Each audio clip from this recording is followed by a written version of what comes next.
أصدقائي، السلام عليكم ورحمة الله وبركاته. مرحبا بكم في درس جديد من دروس تعلم الإسبانية. Hola mis estudiantes y bienvenidos un día más al canal de Aprender Español. أصدقائي، درس اليوم كما ترون لدينا هنا أو كما رأيتم في العنوان سنتدرب على كيفية المحادثة وتركيب الجمل في نفس الوقت. كما ترون هنا أعددت لكم حوارا باللغة العربية وسنقوم سوية ليس بالترجمة فقط، سنحاول أن نترجم المعنى وليس الأفعال والكلمات في حد ذاتها. غالبا ودائما أنصحكم بأن لا تقوموا بالترجمة فقط، حاولوا أن تترجموا ما فهمتموه. سيكون فيها تكوين الجمل وكذلك التدرب على المحادثة. إذن أصدقائي، فلنبدأ على بركة الله. حوارنا لهذا الدرس سيكون عن بين شخصين سيتحدثان عن أمور الحياة اليومية، عن الدراسة، عن العمل، عن تنظيف المنزل، عن الأعمال نهاية الأسبوع. إذن لاحظوا معي، عندنا أول جملة: ماذا فعلت أو فعلت نهاية الأسبوع؟ إذا لدينا السؤال هو ماذا. إذا نقول، أحسنتم، نقول كي. أولا عند السؤال بالإسباني نضع علامة الاستفهام معكوسة ونقول كي. كي دائما بالأسنتو هي التي تدل على السؤال. لدينا هنا فعلت وفعلتي، فعل hacer. إذن هنا نتحدث عن الماضي، نتحدث في الماضي، وهنا لدينا محدد زمني هو نهاية الأسبوع. إذن نهاية الأسبوع بالإسباني هو، أحسنتم، el fin de semana. el fin de semana. إذن الفعل hacer هنا سنقول كي عفوا hiciste. que hiciste, que hiciste el fin de semana. ردد معي: que hiciste el fin de semana. pues لدينا هنا الجواب: كان عندي نهاية أسبوع نشط جدا، أي كان عندي الكثير من الأعمال. إذن كان عندي كما ترون هنا الفعل tener، فعل tener. إذن غالبة الأفعال هنا ستصرف في البريتيريتو indefinido، في الماضي البسيط. إذن لدينا هنا الفعل tener ونقول tuve، tuviste، tuvo، tuvimos، tuvisteis و tuvieron. إذن هنا كان عندي أنا، نقول أحسنتم، نقول tuve. إذن نهاية أسبوع un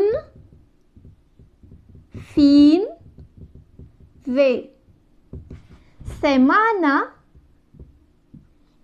إذن نشط بالإسباني نقول activo، activo. إذن جدا هي muy، عفوا un fin de semana muy activo. tuve un fin de semana muy activo. سنعيد: ¿qué hiciste el fin de semana? pues tuve un fin de semana muy activo. pues هل عملت هنا أو عملتي أنت أو أنت؟ لدينا الفعل trabajar. إذا trabajar في البريتيريتو indefinido نقول trabajé، trabajaste، trabajó، عفوا trabajamos، trabajasteis y trabajaron. وهنا السؤال موجه لك أو للمخاطب، نقول دائما علامة استفهام معكوسة ونقول trabajaste، trabajaste. ردد معي: trabajaste.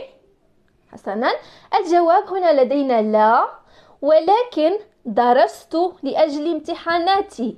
إذن نبدأ. لا هي no، ولكن هي أحسنتم. pero. فعل estudiar كذلك سنصرفه في الindefinido ونقول estudié, estudiaste, estudió, estudiamos, estudiasteis y estudiaron. إذا نقول no, pero estudié لأجل هي para امتحاناتي أنا. إذا نقول mis exámenes. Pues estudié para mis exámenes.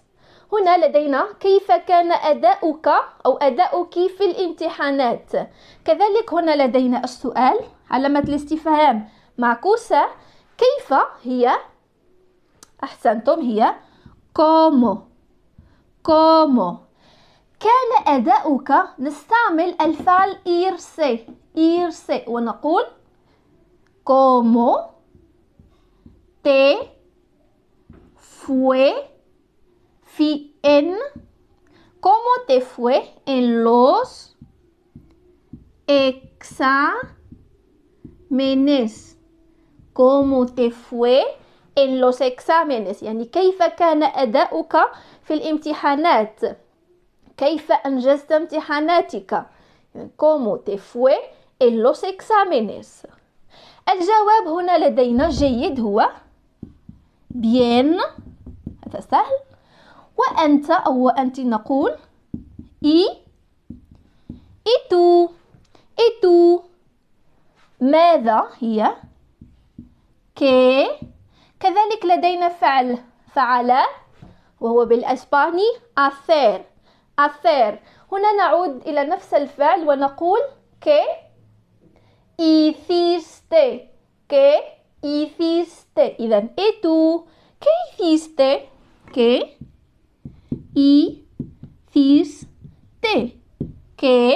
hiciste؟ إذا الجواب هنا لدينا أنا لم أعمل ولم أدرس. إذا أنا نقول yo. لم أداة النفي وهي أحسنتم نقول yo no. إذا trabajar أنا لم أعمل كما صرفنا الفعل estudiar نقول yo no trabajé.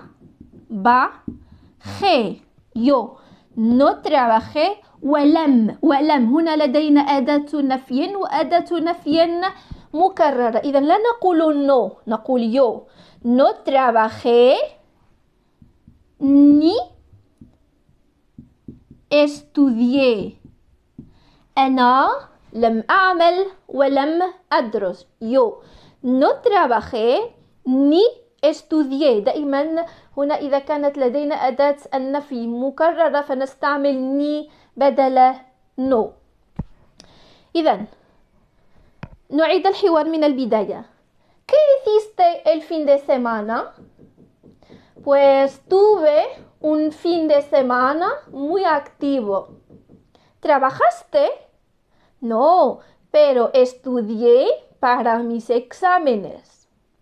¿Cómo te fue en los exámenes? Bien. ¿Y tú qué hiciste? Pues yo no trabajé ni estudié. pues هنا لدينا فعل ارتحت ونمت على ما أعتقد أو على ما أظن. هنا فعل ارتاح هو descansar. vale. إذا أردنا أن نقول لأحد ما هل ارتحت نقول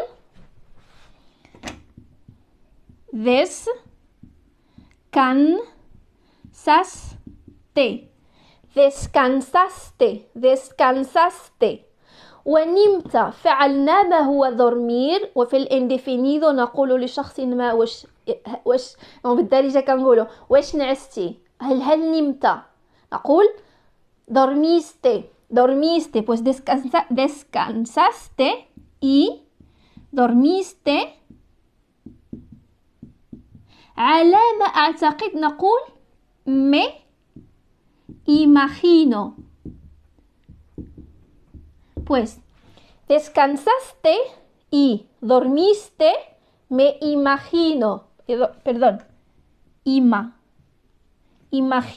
me imagino يعني على ما أظن. وقيل نعستي وارتحيتي. Pues pasamos. هنا نقول لدينا الجواب لا وهي no. نظفت شقتي وطبخت.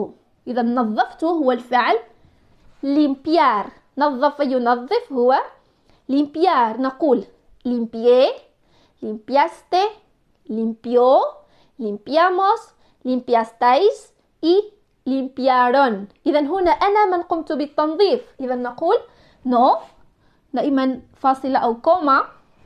نقول فعل limpiar. نقول limpié شقتي mi apartamento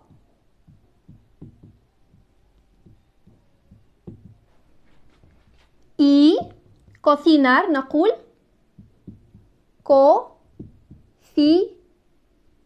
cociné دائما بالacento.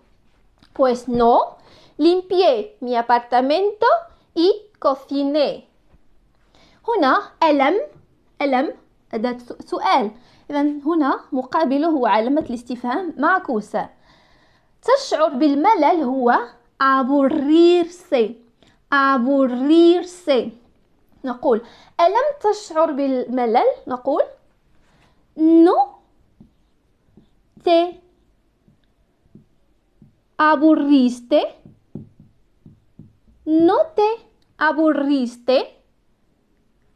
هذا الت وتصريف لسي. نقول no te aburriste من وجودك في البيت.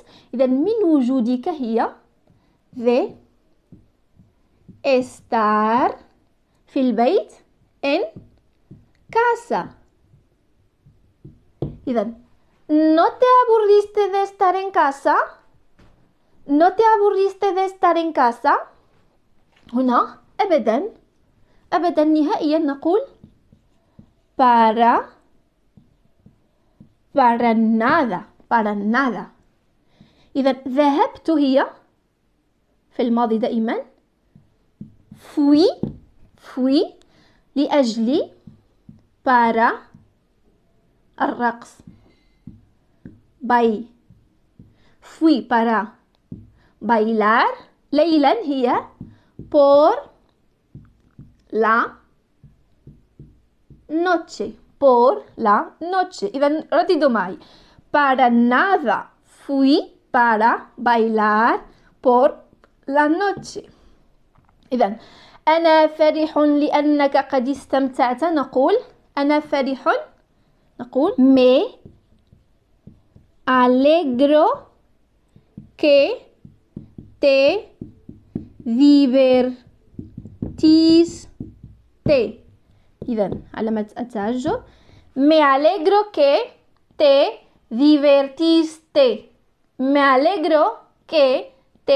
divertiste. إذا هنا ويسعدني أن امتحاناتك صارت جيدا. إذا صارت هنا الفعل irse. وهنا ويسعدني نقول y me alegro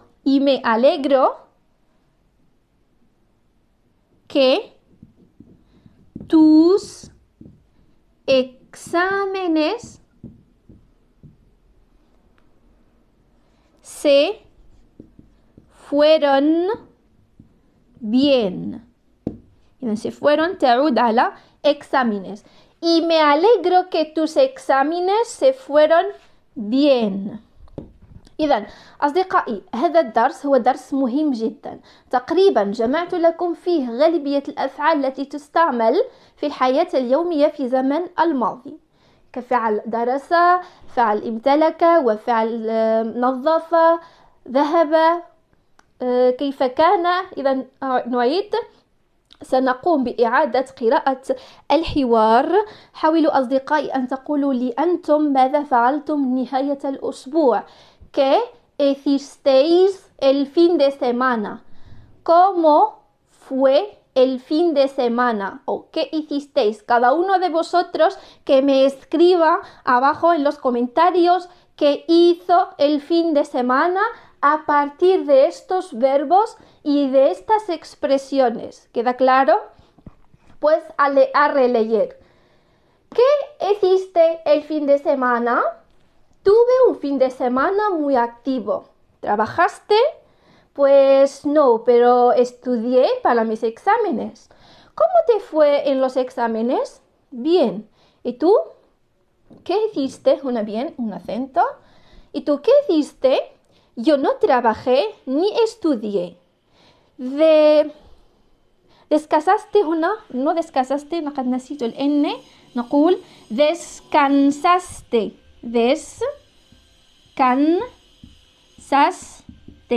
descansaste y dormiste, me imagino. Pues no, limpié mi apartamento y cociné. ¿No te aburriste de estar en casa?